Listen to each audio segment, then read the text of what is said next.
Hello students, today we are going to learn from the first unit from the supplementary section. The title of the supplementary is God Sees the Truth but Waits. It's by Leo Tolstoy. Before going into the story, let's learn about the author. Leo Tolstoy was born on September 9, 1828 in Tula province, Russia. He is best known for the novels War and Peace and Anna Karenina. These two novels took Leo Tolstoy to great heights. He first achieved literary acclaim in his 20s with a semi-autobiographical trilogy, Childhood, Boyhood and Youth, and the other work, Sevastopol Sketches, based upon his experiences in the Crimean War. Tolstoy's fiction includes dozens of short stories and several novels such as The Death of Ivan Ilyich, Family Happiness, Haji Murad. He also wrote plays and numerous philosophical essays. Tolstoy died on November 20, 1910. Right. More information about Leo Tolstoy. Tolstoy had mastered many languages during his life. Not only was he fluent in English, he was good in French and German. He could also read in Greek, Latin, Spanish, Italian and Ukrainian and many other languages. His house library consisted of 23,000 books in 39 languages. That shows his reading. So, what is the purpose of this supplementary reader in the textbook? It is only because of to develop your reading skill. As Bacon says, reading maketh a full man, conference a ready man, and writing an exact man. So, reading is an exercise to mind. The importance of supplementary reader should be understood from this point of view. So, after learning this story, you have to read silently in your home and try to get connected with the author. Right. So, before going into the supplementary reader, God sees the truth but waits. Okay, here is a warm-up question. If you are punished for a prank your classmate played, how would you react to the situation? Right. You may get angry. You may scold him or her, or you take revenge, or you forgive. While many would seek revenge or take vengeance or feel sorry for themselves, some may put their trust in God. Some may forgive others for the wrongs done to them and move on. Okay, what is your take on this? Discuss with your friends. Okay, let us go into the story. Just find out the characters. Ivan Dmitrich Aksionov. He is the protagonist of the story. The other one, Marka Semyonik, and the next one, Aksion's merchant friend, Aksionov's wife, the governor, the district police inspector. The story is about faith, forgiveness, freedom, and acceptance of a young merchant named Aksionov, who was sent to prison for a crime that he did not commit. Let's go to the story. Turn to the pages. Turn to supplementary. The first page of the lesson. The story starts from Vladimir. In the town of Vladimir lived a young merchant named Ivan Dmitrich Aksionov. He had two shops and a house of his own. Aksionov was a handsome, fair-haired, curly-headed fellow, full of fun and very fond of singing. When he was young, he used to drink and behaved disorderly. But after marriage, he gave up drinking and he became a good man. One day, his wife had a bad dream when Ivan prepared to go for a fair.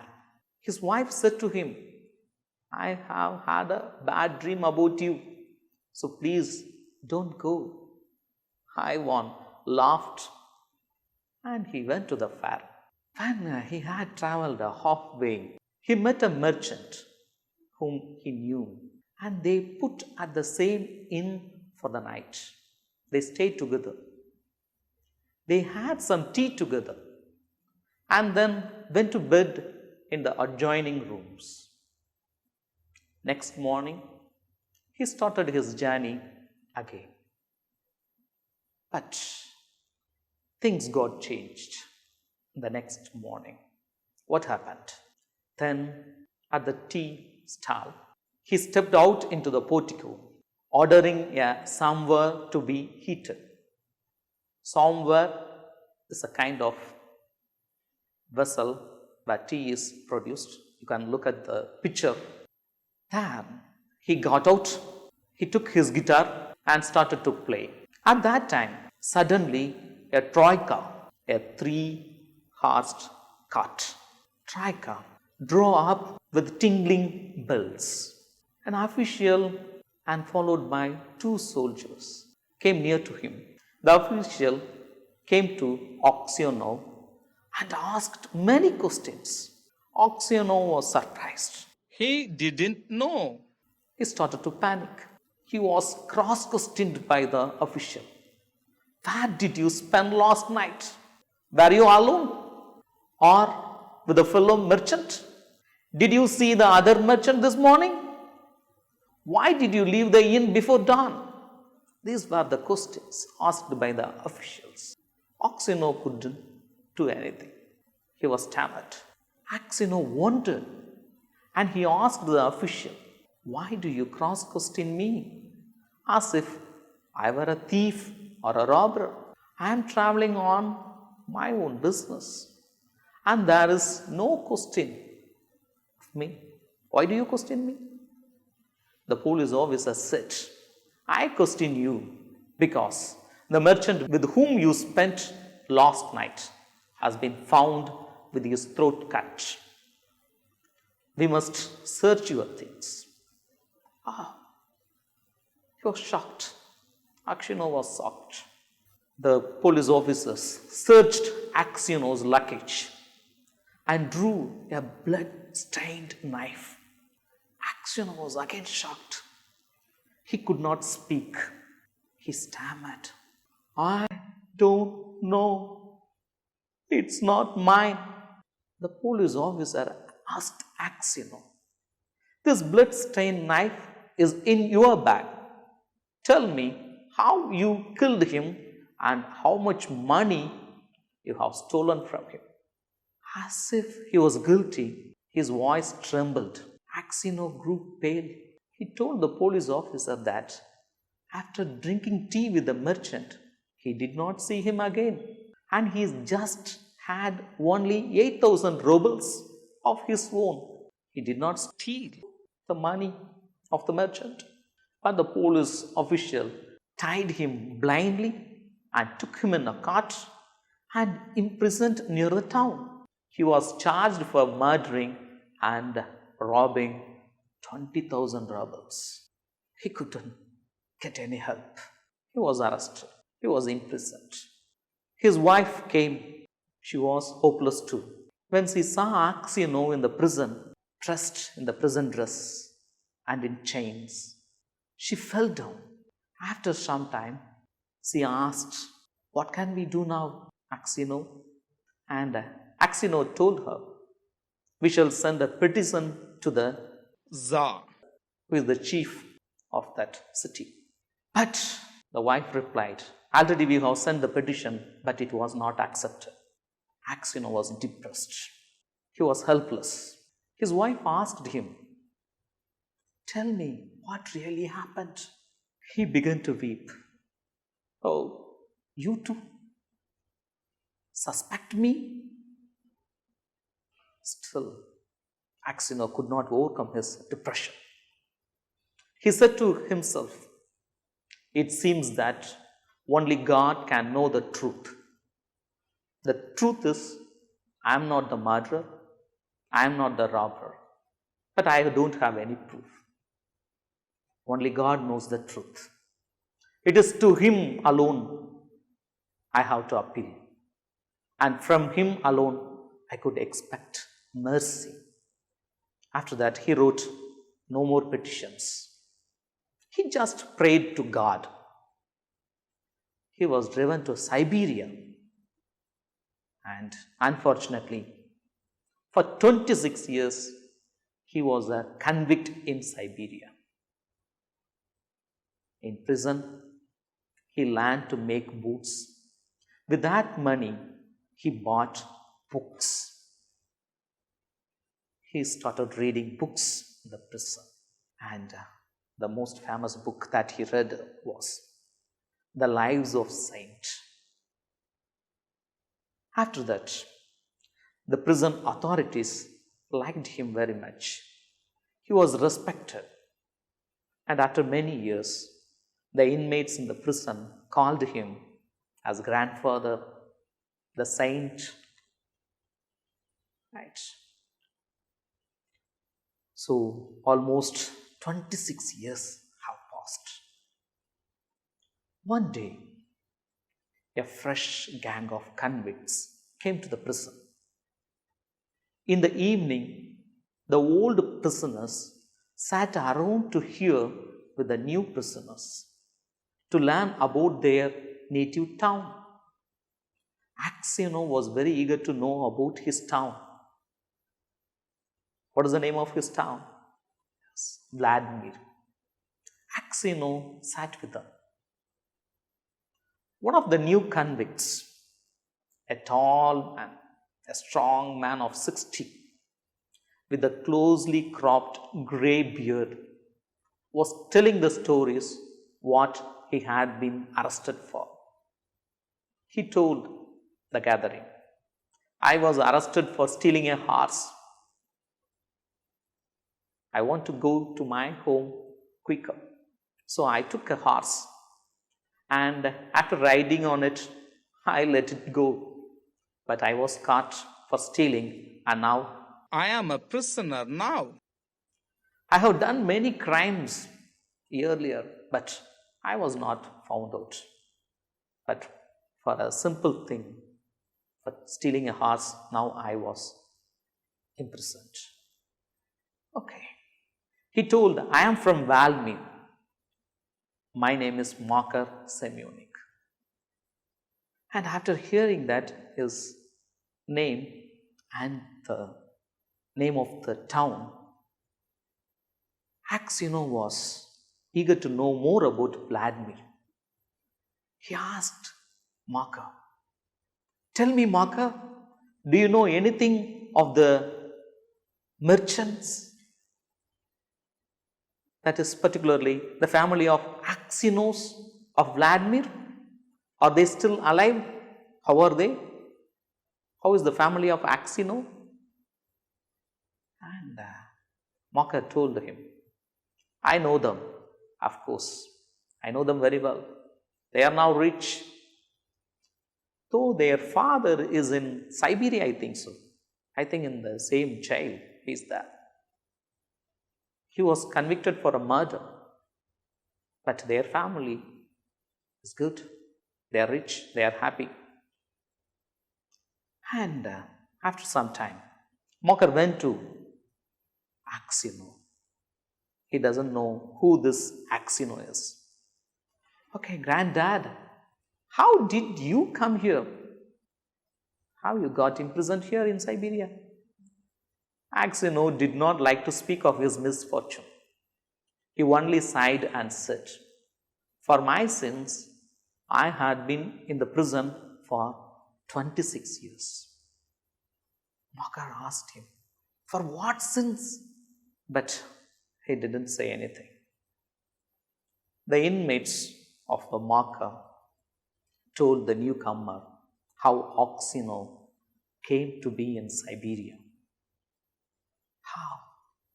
Someone had killed a merchant and had put the knife among Oxeno's things, and Oxeno had been unjustly punished. After some time, going to the room, Oxeno wondered whether this man knew who had killed the merchant. He went back to 26 years. He thought whether this marker knows the killer, the real killer. He felt terribly unhappy, and all sorts of image rose in his mind. He saw in his mind the place where he was flogged. It was beat, the executed place, and the people standing around the chained hands. And he was standing among the convicts. All the 26 years of his prison life and his premature old age, these are the pictures that come to the mind of Oxeno. Right. Now he had a kind of vengeance.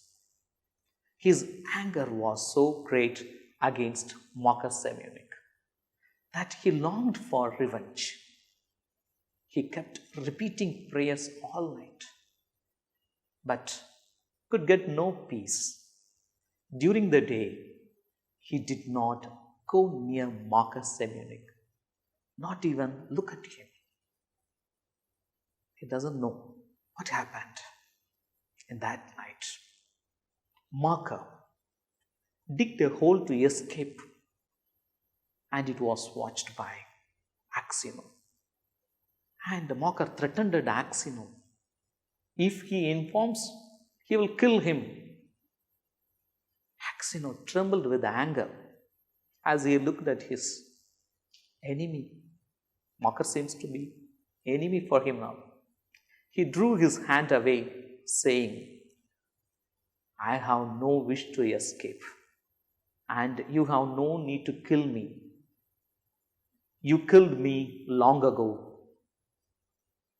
As to telling of you, I may do or not as God shall direct. I am not going to report you to the governor. God will look after you. You have already killed me. You are not going to kill me again. And that's the tunnel through which he planned to escape. Right. Now, the next morning, the prisoners found the tunnel. Governor encouraged all the prisoners. Finally, he came to the truthful old man to tell the truth. Oxeno's lips and hands trembled, and for a long time he could not utter a word. Oxeno glanced at Marcus Simeonic and said, I cannot say, Your Honor, it is not God's will that I should tell. Do what you like with me. I am in your hands. Governor tried many times, but he could not get a valid answer from Oxeno. That night, when Oxeno was lying on his bed and just beginning to doze, someone came quietly and sat down on his bed. Oxeno recognized it was Marcus. Marcus Simeonic was silent. He told Ivan Dmitrich to forgive him. And Oxeno asked him, for what I have to forgive you? It was I who killed the merchant and hid the knife among your things. I meant to kill you too, but I heard a noise outside, so I hid the knife in your bag and escaped out of the window. Marcus knelt before him. Ivan Dmitrich, please forgive me. For the love of God, Please forgive me. I will confess that it was I who killed the merchant, and you will be released, and you can go home.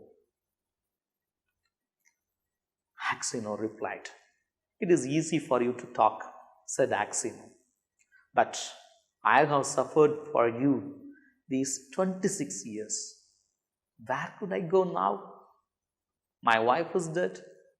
My children, grandchildren, everyone have forgotten me. I have nowhere to go. Mocker Semyonik did not rise, but he beat his head on the floor. For Christ's sake, forgive me. Please forgive me. He started to sob. When Axino heard him sobbing, he too began to weep. Okay, God will forgive you. After that, Axino's heart grew light. His longing for going to his home left him. He has got some peace within himself. His vengeance, his revenge disappeared in a sudden moment. After that, next morning, Mocker Semyonik confessed his guilt. But when the order for Axino's release came, Axino was already dead in his room. It took 26 years to prove that Axino is not guilty. I think you enjoyed this story. God sees the truth but waits, by Leo Tolstoy. Okay, students, now let us learn the summary. Just look at the sentences. It will help you to write your own paragraph. Axino lived with his wife and children. He decided to make a trip to the fair. His wife tried to stop him because she had a bad dream. The local police officer arrested and charged him with murder. Axino frequently prayed to God. He bought the book Lives of Saints in prison. He was sent to work in the mines of Siberia. He grew old there. A petition of mercy was turned down and he felt devastated. Axino was respected by all the inmates due to his gentle behavior. One day he met Mocker Semyonik. Axino found out the truth about Mocker. Eventually, Mocker Semyonik admitted his crime. Axino forgave Semyonik. He accepted the truth, attained self-realization, and died in peace. Students, this is the summary. You can use the clue words and the messages, and you can write your own paragraph. Okay, towards the end, forgiveness is a gift to oneself. Forgiveness lets you free.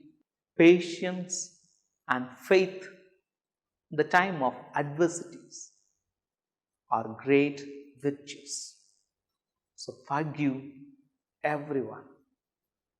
You don't take in your heart those who harmed you. Forgive them. Forgive everyone. That will help you to have your freedom.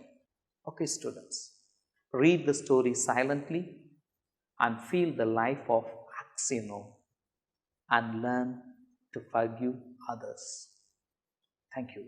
Now, let us learn the textual questions. Just take your book and turn to page number 31. Have you taken it? Shall we go? Towards the left, answer the following questions in a sentence or two each based on your understanding of the story. Just try to say it to me. Right. The first question. Why did Axionos' wife stop him from going to the fair? Because she had a bad dream. Right. The next question. What is the importance of Axionos' wife's dream?